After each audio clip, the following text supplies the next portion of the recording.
ایک بادشاہ نے کسی بات پر خوش ہو کر ایک شخص کو یہ اختیار دیا کہ وہ سورج غروب ہونے تک جتنی زمین کا دائرہ مکمل کر لے گا وہ زمین اس کو الاٹ کر دی جائے گی، اور اگر وہ دائرہ مکمل نہ کر سکا اور سورج غروب ہو گیا تو اسے کچھ نہیں ملے گا۔ یہ سن کر وہ شخص چل پڑا۔ چلتے چلتے ظہر ہوگی تو اسے خیال آیا کہ اب واپسی کا چکر شروع کر دینا چاہیے، مگر پھر لالچ نے غلبہ پا لیا اور سوچا کہ تھوڑا سا اور آگے سے چکر کاٹ لوں۔ پھر واپسی کا خیال آیا تو سامنے کے خوبصورت پہاڑ کو دیکھ کر اس نے سوچا اس کو بھی اپنی جاگیر میں شامل کر لینا چاہیے۔ الغرض واپسی کا سفر کافی دیر سے شروع کیا۔ اب واپسی میں یوں لگتا تھا جیسے سورج نے اس کے ساتھ مناسبت شروع کر دی ہے۔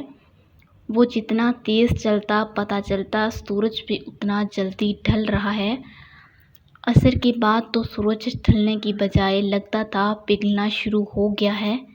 وہ شخص دوڑنا شروع ہو گیا کیونکہ اسے اب سب کچھ ہاتھ سے جاتا نظر آ رہا تھا۔ اب وہ اپنے لالچ کو کوس رہا تھا مگر بہت دیر ہو چکی تھی۔ دوڑتے دوڑتے اس کا سینہ درد سے پھٹا جا رہا تھا مگر وہ تھا کہ بس دوڑے جا رہا تھا۔ آخر سورج غروب ہوا تو وہ شخص اس طرح گرا کہ اس کا سر اس کے سٹارٹنگ پوائنٹ کو چھو رہا تھا اور پاؤں واپسی کے دائرے کو مکمل کر رہے تھے۔